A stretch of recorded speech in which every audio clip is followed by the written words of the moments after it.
Good morning friends, નમસ્કાર મિત્રો. ઘણા દિવસ પછી ફરીથી આજે આપણે આપણા લેક્ચર તરફ આગળ વધ્યા છીએ. ગૌસના નિયમો કઈ રીતે ઉપયોગ થાય એ આપણે જોયું હતું, બરાબર? તો ગૌસના નિયમનો ઉપયોગ કઈ રીતે કરવો એ આપણે આજે જોવાનું છે. તે માટે આપણે અમુક વસ્તુ ધ્યાનમાં રાખવાની છે. જે ધ્યાનમાં રાખવાની છે તે વસ્તુ છે લેમ્બડા બરાબર q અપોન l, સિગ્મા બરાબર q અપોન a અને rho બરાબર q અપોન v. આ ત્રણ ખાસ વસ્તુઓ જે છે જે આપણે ધ્યાન રાખવાની છે. એના આધારે આનો જ ઉપયોગ કરી અને આપણે ગૌસના નિયમનો ઉપયોગ કરી અને આપણે વિદ્યુત ક્ષેત્રની કિંમત શોધશું. તો દાખલા તરીકે માનો આપણે એક પહેલા માટેની વાત કરીએ તો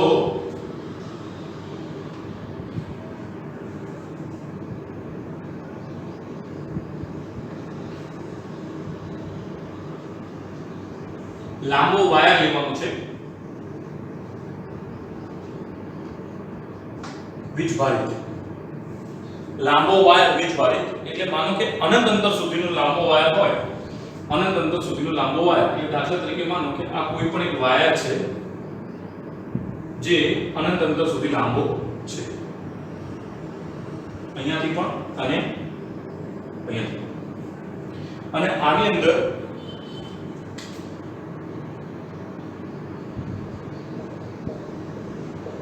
પ્લસ વીજભાર મૂકેલા છે અનંત અંતર સુધી. અને આની ચારે બાજુ ગૌસના નિયમનો ઉપયોગ કરી આપણે વિદ્યુત ક્ષેત્ર શોધવું છે. આની ઉપરના ભાગમાં કે નીચેના ભાગમાં ગમે તે બિંદુ પર ગૌસનો નિયમનો ઉપયોગ કરવો હોય તો સૌથી પહેલા આપણા પાસે જે પણ કોઈ પાત્ર આપેલું હોય તેની ચારે કોર આપણે ગૌસિયન પૃષ્ઠની ધારણા કરવી પડે. કોની ધારણા કરવી પડે? ગૌસિયન પૃષ્ઠની. ગૌસિયન પૃષ્ઠની ધારણા કરવી પડે તો આપણે એક કામ કરીએ છીએ કે આ વાયરના આધારે આપણે આની ચારે બાજુ એક નળાકાર એટલે ઇંગ્લિશમાં એને કહેવાય સિલિન્ડર, એક નળાકારની ધારણા કરી. જે આ નળાકાર આપણા પાસે જે છે એ છે ગૌસિયન પૃષ્ઠ. ગૌસિયન પૃષ્ઠ આપણે એક નળાકારના આધારે ધારણા કરી. એટલે આ કયા પ્રકારનું થયું? તો મિત્રો જુઓ, દાખલા તરીકે આપણે એવું કહી શકાય કે આ એક વાયર છે લાંબો, આ એક વાયર લાંબો છે અને એની ચારે બાજુ આ નળાકાર, અને આ નળાકારને આપણે આ રીતે ચારે બાજુ બદલીએ. એટલે દાખલા તરીકે આ વીજભારિત વાયર હોય પ્લસ વીજભાર, અને પ્લસ વીજભાર એટલે આમાંથી આ ચારે બાજુ વિદ્યુત ક્ષેત્ર જે છે એની રેખાઓ બાર ચારે બાજુ પ્રસરે એટલે એ વીજભાર એ વિદ્યુત ક્ષેત્રની જે રેખાઓ છે એ નળાકાર ઉપર એના ઉપર સ્ટ્રાઇક થાય, અને નળાકાર ઉપર સ્ટ્રાઇક થાય એટલે એ જે ગૌસિયન પૃષ્ઠ છે એના આધારે આપણે ફ્લક્સ શોધવાનું અને ફ્લક્સના આધારે આપણે વિદ્યુત ક્ષેત્ર શોધીશું. તો જો દાખલા તરીકે આપણી પાસે અહીંયા ત્રણ તબક્કાઓ છે, એક, પછી આ બીજું અને આ ત્રીજું. ત્રણ તબક્કાઓ છે. ત્રણ તબક્કાઓમાં એક આપણે વિચારી શકીએ કે અહીંયાથી વિદ્યુત ક્ષેત્ર જે છે તો ઉપરની દિશામાં જશે, આમ તો જશે નહીં. આ વાયરમાં આ જે વિદ્યુત ક્ષેત્ર છે તો આ ભાગમાં આ દિશામાં તો વિદ્યુત ક્ષેત્ર જશે નહીં. વિદ્યુત ક્ષેત્ર રેખાઓ જે છે એ આ રીતે આમ જશે. એટલે અહીંયા પણ વિદ્યુત ક્ષેત્ર જે રેખાઓ છે એ કયા પ્રકારે જાય છે એ ખાસ ધ્યાન આપીએ તો અહીંયા વિદ્યુત ક્ષેત્ર રેખાઓ જે છે એ આપણા પાસે આ દિશામાં જાય છે. અહીંયા પણ વિદ્યુત ક્ષેત્ર રેખાઓ આ દિશામાં જાય છે અને અહીંયા પણ વિદ્યુત ક્ષેત્ર રેખાઓ આ દિશામાં જાય છે. એટલે આ રીતે વિદ્યુત ક્ષેત્ર રેખાઓ આપણને આમાં જોવા મળે આ રીતે. બરોબર મિત્રો? તો આપ જોઈ શકો છો અહીંયા આપણે આપી દઈએ છીએ ફર્સ્ટ નંબર, આ છે સેકન્ડ નંબર અને આ છે થર્ડ નંબર. હવે આપણે વાત કરીએ છીએ કે અહીંયા આધારે આપણે કઈ કઈ જગ્યાએ ફ્લક્સ શોધી શકીએ. તો જે આ ફર્સ્ટ નંબર છે ત્યાં પણ આપણે ફ્લક્સ શોધી શકીએ. ત્યાં આપણે ફ્લક્સનું નામ આપી દઈએ ફ્લક્સ 1, અહીંયા આપી દઈએ ફ્લક્સ 2 અને અહીંયા આપી દઈએ ફ્લક્સ 3. તો આ ફ્લક્સના આધારે આપણે જે પણ કઈ વસ્તુઓ શોધવાની છે એમાં આ જે છે ઈ છે. તો આના માટે આપણા પાસે જે આ છે એનું ક્ષેત્રફળ છે એમાં ફ્લક્સની સૂત્ર થાય છે E ડોટ A. આમાં A જે છે ઈ છે ક્ષેત્રફળ સદિશ, અને ક્ષેત્રફળ સદિશ જે છે એમાં આ છે ના ક્ષેત્રફળની સદિશની દિશા આપણને મળે છે આ દિશામાં. એટલે અહીંયા આપણને મળ્યું A. બરોબર? હવે વાત કરીએ આમાં અહીંયા આપણા પાસે વિદ્યુત ક્ષેત્ર માનો કે આપણે આ વિદ્યુત ક્ષેત્ર રેખાને ધ્યાનમાં લઈએ અને આ જગ્યાએ આપણે વિદ્યુત ક્ષેત્ર રેખા દ્વારા ફ્લક્સ શોધવું હોય તો અહીંયા આપણને મળે છે E અને આ જગ્યા પર મળે આપણને A, બરોબર? અહીંયા આપણને મળે છે E અને આ બાજુ A મળે છે આ દિશામાં E, બરોબર? તો હવે આપણા પાસે ત્રણ પ્રકારના ફ્લક્સ છે. ત્રણ પ્રકારના ફ્લક્સમાં આપણે કુલ ફ્લક્સ શોધવું હોય તો ફ્લક્સ બરાબર flux 1 plus flux 2 plus flux 3 આના આધારે આપણે શોધી શકીએ છીએ. તો ફ્લક્સ 1 માં આપણે જોઈએ કે આ બંને વચ્ચે ખૂણો 90 અંશનો બને છે. એ જ રીતે ફ્લક્સ 3 માં પણ ખૂણો 90 અંશનો બને છે. તો આપણે એવું લખી શકીએ કે ફ્લક્સ 1 બરાબર ફ્લક્સ 3 બરાબર E A આ ડોટ પ્રોડક્ટ કાઢી દઈએ cos 90 આ બંને વચ્ચે 90 અંશનો ખૂણો બને છે. એ જ રીતે આ બંને વચ્ચે પણ 90 અંશનો ખૂણો બને છે. તેના કારણે આની કિંમત તો થઈ 0. આપણને જે ફ્લક્સ મળશે એ ફ્લક્સ કયું મળશે?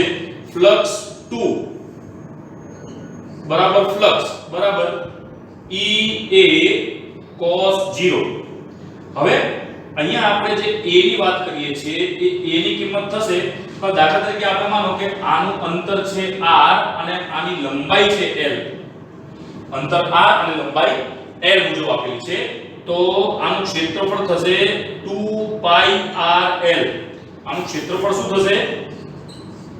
2 pi r l. કેમ? કારણ કે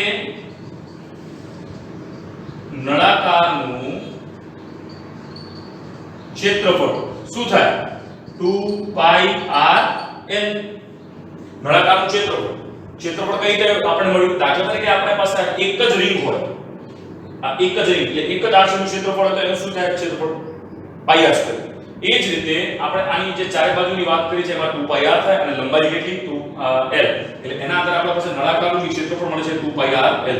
એટલે આપણા પાસે પહેલા ફ્લક્સની કિંમત મળી E * 2 pi r l.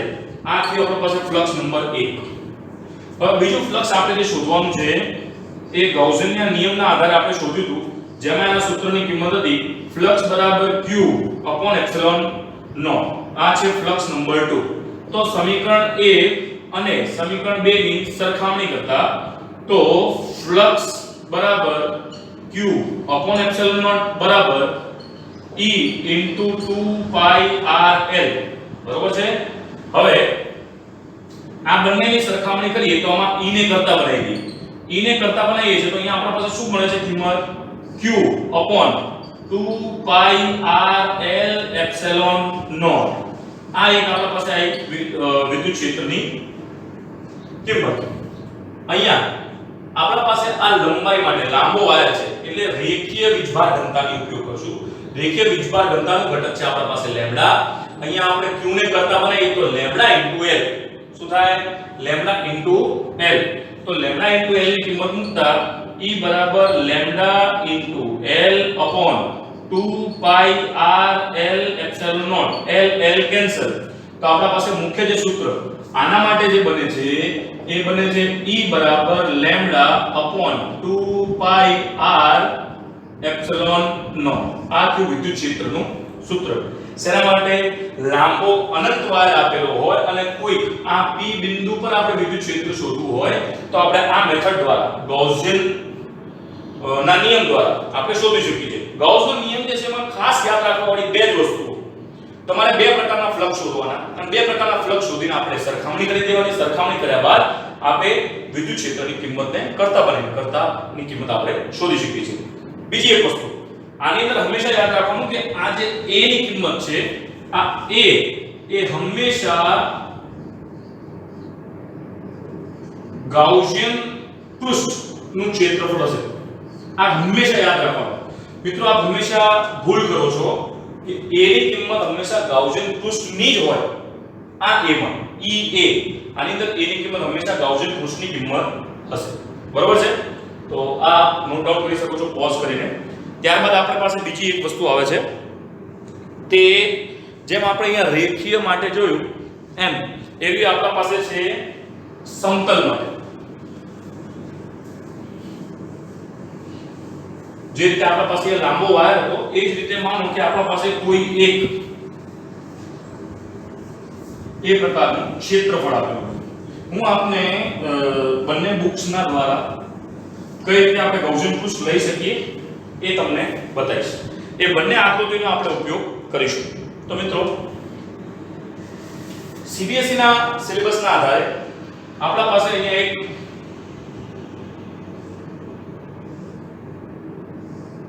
આ રીતનું આપેલું છે એક સમતલ જે ખૂબ મોટું છે, અનંત અંતર સુધી છે અને જેમાં પ્લસ વીજભાર કંઈક આ પ્રમાણે આપેલા છે. બરોબર છે? આપ આ સમતલ જોઈ શકો છો. પેલું જે તો એ લાંબા વાયર માટે હતું, હવે છે સમતલ સપાટી દ્વારા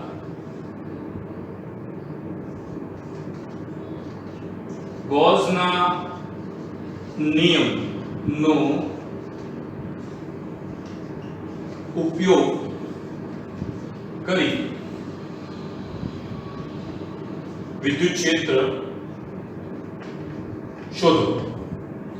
એટલે અનંત અંતર સુધી સમતલ એક આપેલું હોય એના આધારે. તો હું તમને બંને બતાવું છું. બંનેમાં સેમ ટુ સેમ આપણા પાસે મેથડ આવશે. એક છે આપણા પાસે આ સમતલ, બરોબર? અને માનો કે કોઈ બીજું એક સમતલ છે જે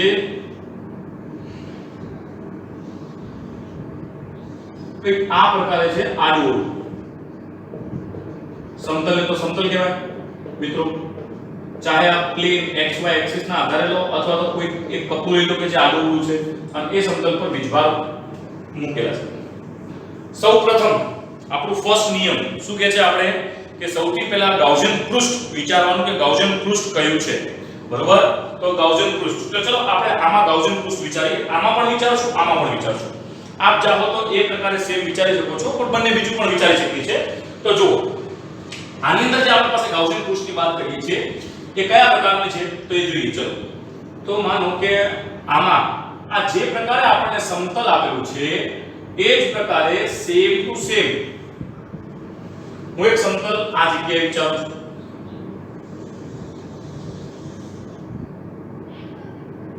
આપ જોઈ શકો છો સેમ ટુ સેમ એવું ને એવું સમતલ આપણે એક સમતલ અહીંયા દોર્યું. એક આ બાજુના ભાગમાં અને એક આ બાજુના ભાગમાં. એટલે શું થશે હું તમને ક્લિયર કરાવું છું હમણાં. જસ્ટ ત્યાં સુધી આપ સાથે કદાચ નોટ પેન લઈને બેઠા હો તો આપ આ નોટ ડાઉન કરી શકો છો અને આ જ રીતની આકૃતિ બનાવવાની કોશિશ પણ કરી શકો છો. રાઈટ? હવે આપ સમજી શકો છો. આમાં શું છે કે આ સમતલની એક આ બાજુ અને એક આ બાજુ. એટલે એવું નથી, આપણા પાસે કોઈ પણ એક બોક્સ આપેલું હોય અને એ બોક્સના વચ્ચે એક સમતલ આપણે વિચાર કરેલો છે. કદાચ આના દ્વારા હું તમને સમજાવી શકું. આ એક આપણા પાસે ડસ્ટર છે, તમે એ જોઈ શકો છો.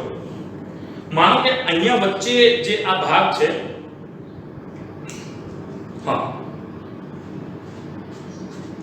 આ તમને જે આમાં લાલ લાઈન દેખાય છે એ લાઈન એક સમતલ છે કે જેના પર પ્લસ વિદ્યુત ભાર મૂકેલો છે. અને આ જે તમને યલો પાર્ટ દેખાય છે એ યલો પાર્ટ આપણે ગૌસિયન પૃષ્ઠ વિચારીએ. બરોબર? એટલે આ એક સમતલ છે જેની આ ચારે બાજુ એક ગૌસિયન પૃષ્ઠ છે. બરોબર? હવે એ જ રીતે ગૌસિયન પૃષ્ઠ વિચાર્યો એટલે આમાં ચારે બાજુ આપણે ફ્લક્સ મળી શકે છે. બરોબર? ચાહે આ સમતલ લો, પેલું સમતલ લો, પેલું સમતલ લો, પેલું સમતલ લો, ગમે તે. પણ મુખ્ય વસ્તુ એ છે કે આ જે સમતલ છે એના આધારે આપણા પાસે વિદ્યુત ક્ષેત્ર રેખાઓ જે છે આ દિશામાં આગળ વધશે. કઈ દિશામાં? આ દિશામાં. હવે આ દિશામાં આગળ વધે ધેટ મીન્સ કે જોઈ શકો છો અહીંયા આ રીતે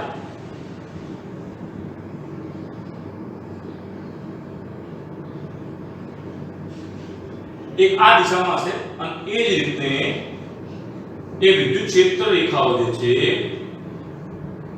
એ પાછળની દિશામાં હશે. એટલે આ રીતે ફેલાશે. બરોબર છે?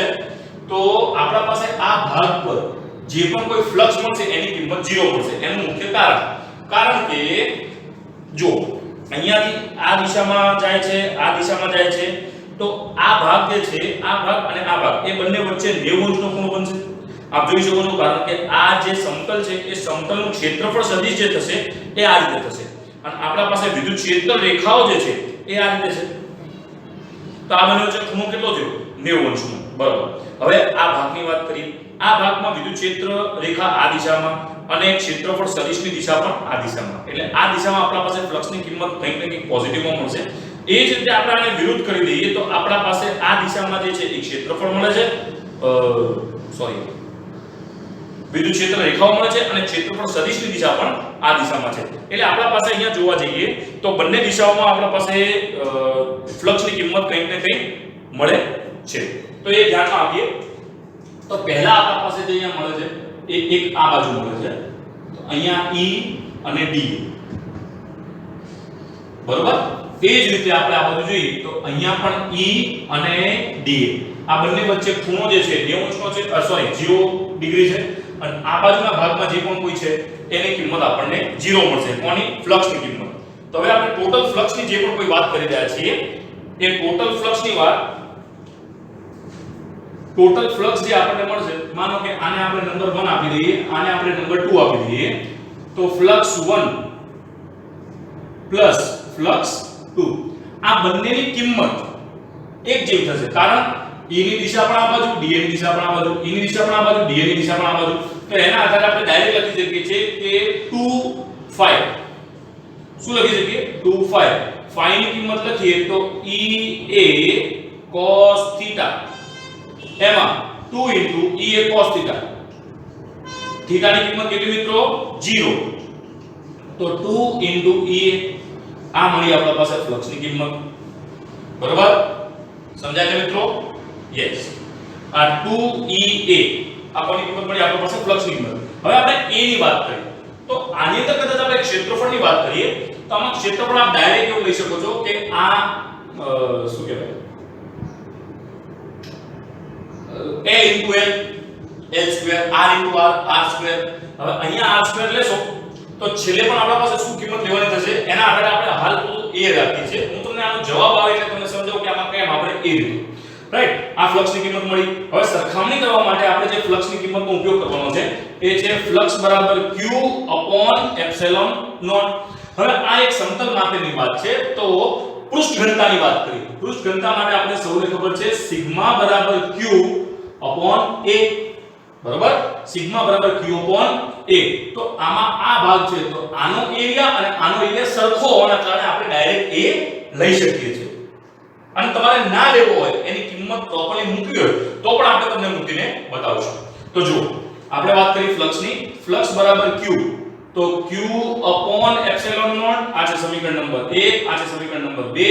સમીકરણ 1 અને 2 ને કમ્પેરીઝન કરાવતા તો 2EA અહીંયા આપણે E ને કરતા બનાવીએ, અહીંયા નીચે આવતું રહેશે તો Q upon 2A epsilon naught. બરાબર? હવે જો મિત્રો અહીંયા આપણે Q ને કરતા બનાવીએ તો Q બરાબર સિગ્મા into A. તો આ સિગ્મા into A ની કિંમત અહીંયા મૂકી દઈએ તો E બરાબર sigma into A upon 2A epsilon naught. A થઈ ગયા કેન્સલ. E બરાબર સિગ્મા upon 2 epsilon naught. બરાબર? Sigma upon 2 epsilon naught. આ આપણા પાસે વિદ્યુત ક્ષેત્રની કિંમત આવી ગઈ. જો આપણે CBSE ના આધારે આ પ્રમાણે જોઈએ તો હવે મિત્રો હવે આપણે જે બાજુવાળું જે ફિગર છે એ ફિગરને આપણે ધ્યાનમાં લઈએ તો આપણે શું કરી શકીએ એ ખાસ જોવાનું છે. અને બીજું મિત્રો આપ અહીંયા કને ઇન્ટિગ્રેશનના આધારે પણ લઈ શકો છો. ઇન્ટિગ્રેશન E dot d પણ અહીંયા કઈ લેવાની ખાસ જરૂર નથી. છતાં NCERT બુકમાં જોઈ શકો. હવે નેક્સ્ટ આ સમતલ માટે મારે કોઈ કે ગાઉસિયન પૃષ્ઠ વિચારવું છે. શું વિચારવું છે? ગાઉસિયન પૃષ્ઠ. તો હું શું કરું છું? દાખલા તરીકે વિચારો આ એક ગાઉસિયન પૃષ્ઠ છે. ગાઉસિયન પૃષ્ઠ નહીં, સોરી, આ એક સમતલ છે કે જેની અંદર ધન વિદ્યુતભાર મૂકેલા છે. હવે આમાંથી મેં આ નળાકારને અહીંથી આ બાજુ પ્રસાર કર્યો. શું પ્રસાર કર્યો? નળાકાર. તો નળાકાર એક પ્રસાર કરીએ તો આ રીતે એક નળાકાર આપણે પ્રસાર કર્યો જે આપ જોઈ શકો છો.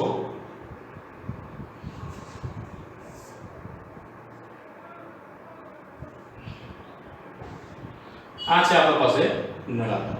બરોબર? જે આપણે અહીંયા કઈ દેખાય છે. રાઈટ? તો આ જે નળાકાર છે એ નળાકાર આપણા માટે આ સમતલ સપાટી માટે ગૌસિયન પૃષ્ઠ છે. આની અંદરનું ગૌસિયન પૃષ્ઠ કયું? આ આખું ખોખું. અને આની અંદર જે ગૌસિયન પૃષ્ઠ છે એ શું છે? નળાકાર. હવે નળાકારમાં વાત કરીએ તો જે રીતે પહેલામાં જોયું, પહેલામાં જે પહેલા વાળું હતું અનંત અંતર લંબાઈ વાળા તારમાં, એમાં આપણા પાસે ઉપરના ભાગમાં ગૌસિયન પૃષ્ઠના કારણે એ તારમાં વિદ્યુત ક્ષેત્ર જે હતા એ ઉપરની દિશામાં જતું આ રીતે. પણ આની અંદર વિદ્યુત ક્ષેત્ર જે છે એ આ દિશામાં બહાર આવે છે અને આ દિશામાં પણ બહાર આવે છે. તો અહીંયા આપણા પાસે ફ્લક્સ 1, આ ફ્લક્સ 2 અને આ ફ્લક્સ 3. આમાં આપણા પાસે ફ્લક્સ 2 ની કિંમત 0 થશે. જ્યારે ફ્લક્સ 1 અને ફ્લક્સ 3 ની કિંમત મળશે તો ફ્લક્સ 1 ની કિંમત પણ સરખી, ફ્લક્સ 3 ની કિંમત પણ સરખી. તો આ જ રીતે આપણા પાસે ફ્લક્સ 1 અને ફ્લક્સ 3 ની કિંમત સરખી મળે તો ટોટલ નેટ ફ્લક્સ જે કુલ ચોખ્ખો ફ્લક્સ છે એની કિંમત મળશે 2 ફ્લક્સ 2 ની કિંમત મળી આ બેના કારણે. હવે આમાં આપણે એરિયાની વાત કરી. કોની વાત કરી? એરિયાની. તો આમાં મેં તમને કાયમી કીધેલું છે કે EA એમાં આપણે ગૌસિયન પૃષ્ઠનો એરિયા લેવાનો છે. તો આમાં આપણા પાસે એરિયા આવશે અને આમાં પણ આપણા પાસે એરિયા આવશે. આ બંને એરિયા સરખા હોવાના કારણે આપણે નોર્મલી ખાલી A લખીએ છીએ. કેમ? કારણ કે આ એરિયા ત્રણે સરખા છે. ઓલરેડી A જે છે એ કટ થઈ જશે. જેમ આમાં આપણે જોયું.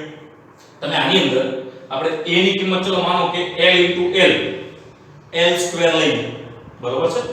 કદાચ L B લઈ લો. ચલો L B. બરોબર?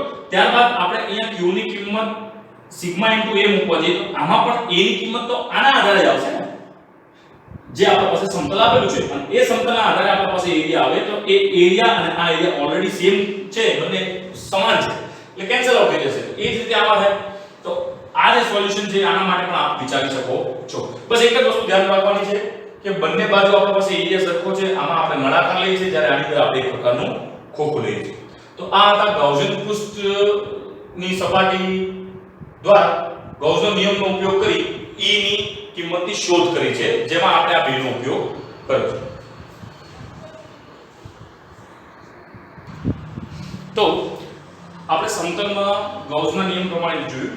હવે સમતલની અંદર આપણા પાસે એક બીજી વસ્તુ છે કે દાખલા તરીકે આપણા પાસે આ બે પ્રકારના સમતલ આપેલા હોય. બે સમતલ છે, એક છે સમતલ A અને એક છે સમતલ B. સમતલ A એના માટેનું જે ઘટક છે એ છે સિગ્મા A અને સમતલ B માટેનું જે ઘટક છે એ છે સિગ્મા B.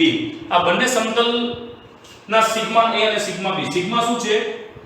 ગૌસિયન પૃષ્ઠ માટેનું જે છે એ છે, એક જ મિનિટ,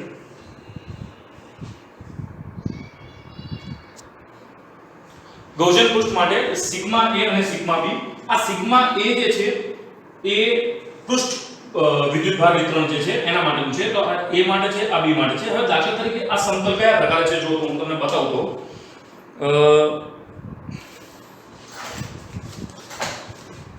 એક સમતલ અહીંયા મૂકેલું છે અને બીજું સમતલ એક્ઝેક્ટલી બાજુમાં મૂકેલું છે.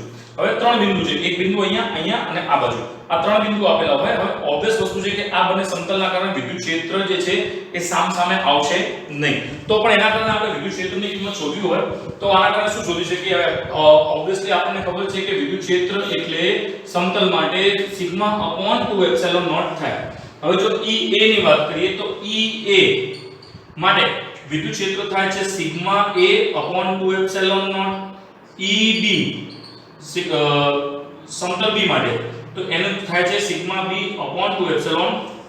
આ બેના આધારે આપણે અહીંયા શોધવું છે. તો પહેલા પોઈન્ટ P, Q અને R પર શોધીએ. તો પોઈન્ટ P પાસે જોવા જઈએ તો EA + EB.